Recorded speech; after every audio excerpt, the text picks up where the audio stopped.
Well, hey everybody, I'm John Retland, and this is my review of WWE NXT for October 30th, 2019, and the whole Wednesday Night War is about a month in. So let me ask you, and not just factoring in ratings, you can factor in ratings if you want, but just for your personal opinion, as far as match quality, storylines, and everything, interviews, taking all those factors in, do you think NXT's won, or do you think AEW's won? You know what I think?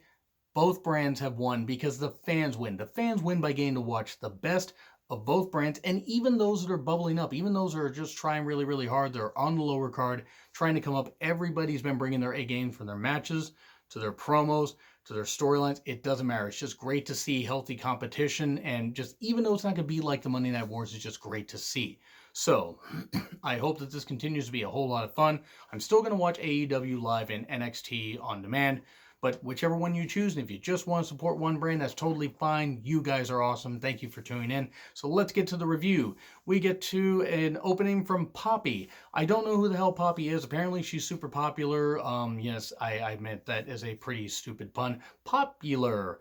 Poppies will help you sleep. No, in all seriousness, this is not a Wizard of Oz reference. Poppy actually does have some great energy to her music. It's personally not for me. Maybe I need to listen to more of it, but she got the crowd pretty fired up. My timeline was really interested in what was going on with her, and everybody seemed to love what she was doing. At least, 85-90% of the people watching NXT seemed to love it, and that's great.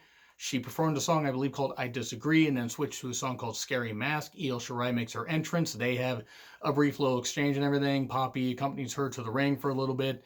They're just having a whole lot of fun. Io seemed really into it, and that's really nice. I don't know if Poppy's a wrestling fan. If she isn't, at least she seems like she really wants to be there, promote her brand, and interact with the wrestlers. If she is a fan, great. It's always nice to have celebrities involved that love wrestling. So, as for the match, Io Shirai versus Candice LeRae, this wasn't going to be as good as their TakeOver Toronto 2 match, but still, it was a pretty damn good match. Starts off hot, Candice going after Io, who has been a thorn in her side for quite a while. Candice's nose even gets busted open at one point. Pretty goddamn brutal, but pretty good stuff. So, because I wondered after it's like really vicious kick. I was like, oh shit, okay, Candice has got to be hurt. And then the ref got gloves on. I go, oh yeah. Which is smart, by the way, and they even do that on indie shows where they have the refs get the gloves out because it's important to take care of the wrestlers and to protect yourselves.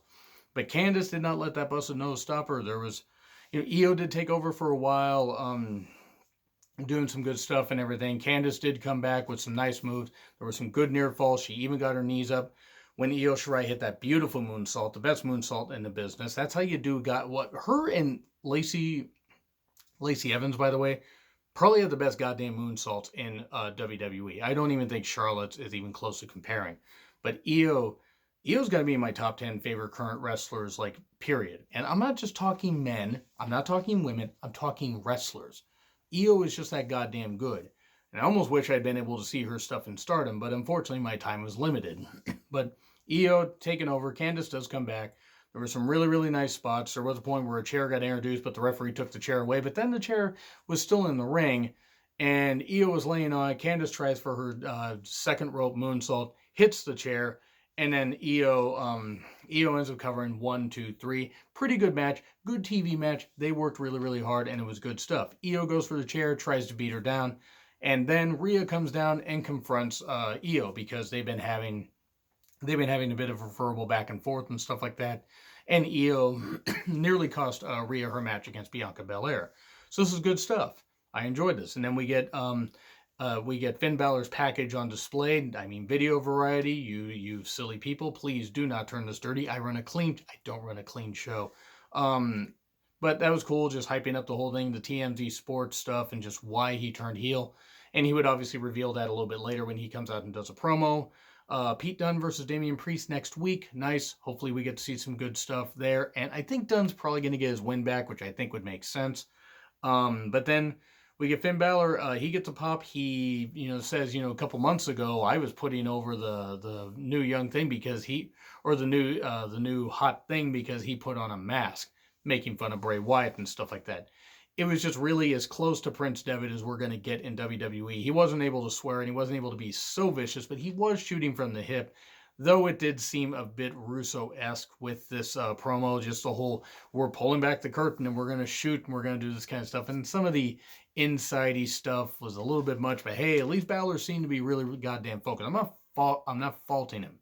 I'm not faulting Balor here, but it's the style of promo. But that being said, I do want to give a quick shout out, by the way, speaking of Finn Balor, to cat_woman13.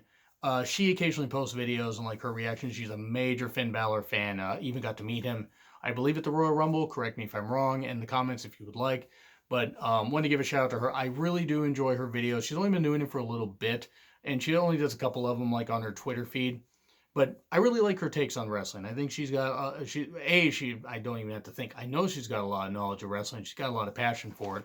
So I just wanted to give a quick shout out for that. So anyway, Finn then even says, I don't watch this business watches me, and says about Johnny Gargano, it says, it's like, you got out of the hospital. If you come at me, instead of being Johnny Wrestling, you'll be Johnny Watches Wrestling. So I'm excited to see what they're going to be doing with Finn. Pretty interesting. We're probably going to get that match at War Games, which, if we get that match at War Games, Finn has to win. Finn for the win. But it'll be interesting to see. We then get Asuka and Kyrie with a video package while Baby Metal's Karate plays. And I'm disappointed because I love Baby Metal, but I was not able to go see them at the Paramount Theater, unfortunately, due to money and time, but mainly time. I just wasn't able to go. But I do love me some Baby Metal. They're a great band. And they fit Asuka and Kyrie just perfectly. No, not because they're Japanese, but actually the song Karate fit pretty damn well. Listen to it, you'll understand. Or if you saw the video package, you'll probably understand why. We then get Shane Thorn versus Bronson Reed. Another quick start and everything. This was a pretty good match. Pretty standard TV match, though. Shane Thorn gained instant shots. You have two Australian guys going head-to-head. Big old chop fest where they just chopped each other for like a minute. It was very New Japan-esque. And that's not a knock. That's not a knock at all. Both these guys are tremendous performers. Thorn does lift Bronson at one point. Pretty impressive strength. After a while, Bronson comes back, gets some moves, and they hit the big Aussie. It's like Aussie Avalanche splash, I guess is what they're calling it. Australian Avalanche. Hits it off the top. 1, 2, 3. And it was good stuff. I enjoyed that. I thought it was a good way to build Bronson Reed while, not having Shane Thorn just do anything, just job like in a squash. It was a nice competitive match. And then we get Dakota and Tegan being interviewed by Kathy Kelly. Boy, there's a threesome.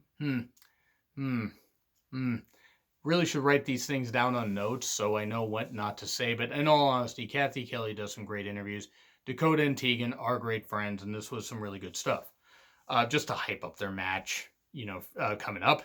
And then we get a Mia Yim package, typical stuff. And then we get Tegan Nox and Dakota Kai versus Asuka and Kyrie for the Women's Tag Team Championships. Perfectly fine I was while watching this. I wasn't. These women, combination of great ability in the ring. I mean, great ability, experience, even for how young some of them are.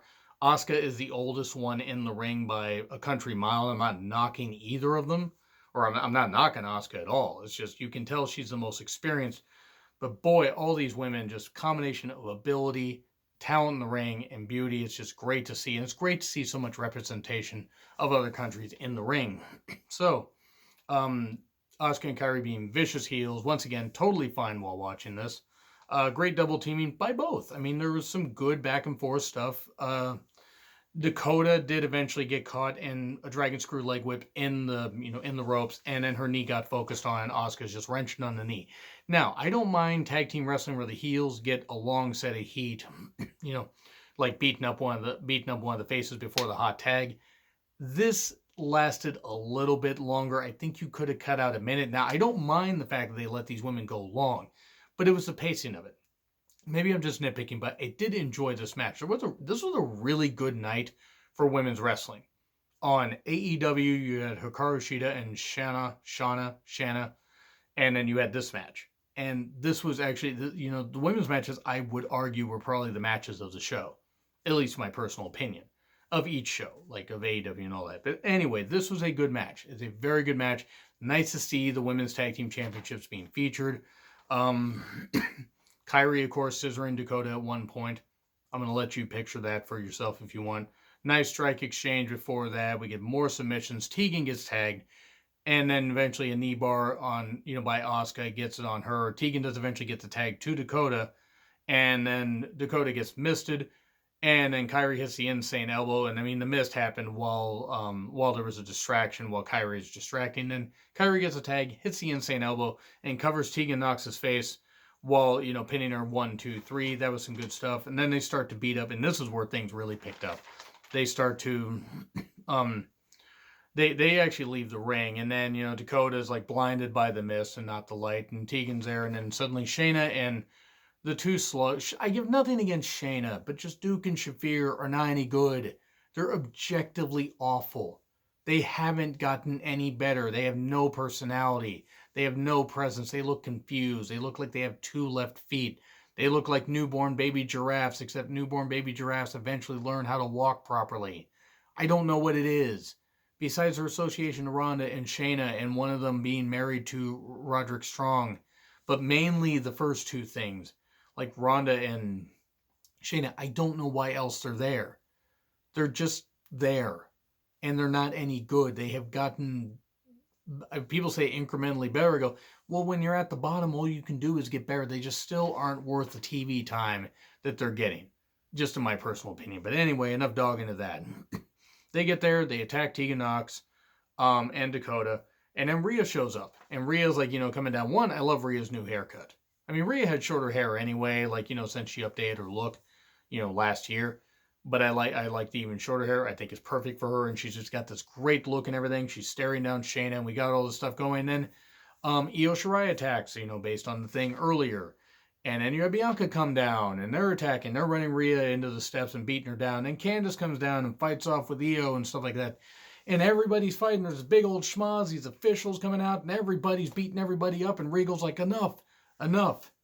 And his exact quote, and I mean, it's just really good. I knew it was coming. The instant I saw, because I actually didn't know anything really about the spoilers, or at least that much beyond like what people had, what I had sort of seen. I didn't know much or anything about this show because I was too busy tweeting about AEW, but Regal says, I got a very simple solution for this. The crowd was chanting War Games. They fucking knew what was coming up. It's like, I've got a very simple solution for this. War Games. First ever all-women's War Game. I'm for it. I'm for it, except you're going to put Duke and Shafir in there and just... Look, I'm sorry, but they're just objectively bad. I'm sorry, and I'm sorry if anybody are fans of Duke and Shafir watching this. I'm not saying you guys can't see something I don't, but I just don't see it. I don't think they're good. We're getting an all-women's War Game. So we're probably going to get, though... I don't know if we're going to get 3 teams and we're going to get more women involved. If we're going to get 3 teams of 3, I'm not really sure. I mean, that's probably what's going to happen. We get Shayna and Duke and Shafir, and then we get like Io, Bianca, and no, Io, Bianca, and Candice. Watch it. No, we're probably going to get 4-on-4, but we're going to have to see, and we'll see what happens. Let me know what you think in the comments. Who's going to be involved in all this stuff? We can get Mia Yim involved. I mean, hey, get a couple more women involved, and we could actually have a 4-on-4-on-4. Boy, that's going to be mad. There's going to be only 2 matches at War Games. It's going to be like that, and that's going to be Finn and Gargano, and that's going to be it. Because the War Games match, and I mean, I guarantee you the men's War Games match is at least going to be 4-on-4, so they're not going to have a whole lot left. There's going to be no championship matches at War Games. But anyway, I'm excited for the women's War Games match, and then we get Tyler Bate versus Cameron Grimes. Good wrestling. Well done. Some great near falls. There was a beautiful flip into a German suplex bridge by Grimes. Bate kept coming back. Did a beautiful snap hurricanrana. Not a poison rana, thankfully. There was some really, really good wrestling here. We had dive by Bate. But Killian Dane's there at ringside, like in the crowd, like distracting Tyler Bate because of what Pete Dunne had done last week, snapping his fingers. Bate gets back in the ring. Cameron Grimes with the cave-in stomp. 1, 2, 3. Then Dane beats up Tyler Bate. Cannonball into the steel steps. Somebody at one point says after that, don't hurt him. Kid, you're watching wrestling. What the fuck you think's going to happen? But then we get an Angel Garza video package, and his family's mentioned, especially his uncle, Hector Garza. Unfortunate what happened to him. Somebody that could have been really over in the U.S., but circumstances kind of led to that not happening in Impact, at least. Then we get to Shayna and Rhea being named as the team captains for the women's War Games match. And then while Riddle is making his entrance after Lee has made his entrance, Morrow calls them the No Limit Brolgers. Morrow sometimes can be a little bit over the top. I do admit that, as much as I'm a fan of him. But my God, his just quick wit and everything. He's just so good. He just really is so good. If you have not seen, by the way, Bipolar Rock and Rolla, check it out. It's fucking just, it's tremendous, but just so hard to watch. Anyway, this is an NXT tag title match, which I actually didn't know was a tag title match, so I must have just missed that with the video packages. But we get Keith Lee and Matt Riddle versus Kyle O'Reilly and Bobby Fish.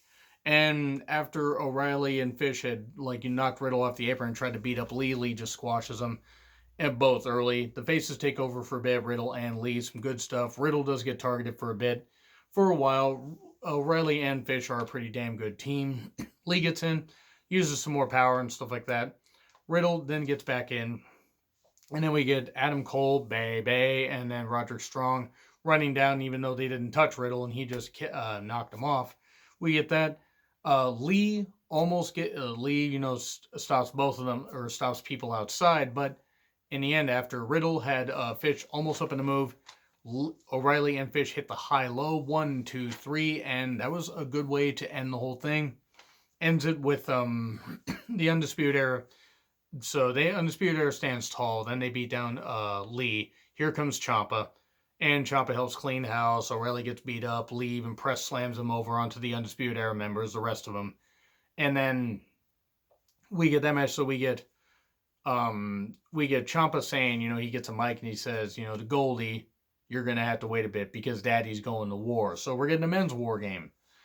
We're probably going to, it's obvious who the fourth guy's going to be. It's going to be Ciampa, Lee, Riddle, and Dominik Dijakovic against Undisputed Era. I mean, maybe you could put Velveteen Dream in there. I think Dijakovic would almost be a better choice, and nothing against Dream.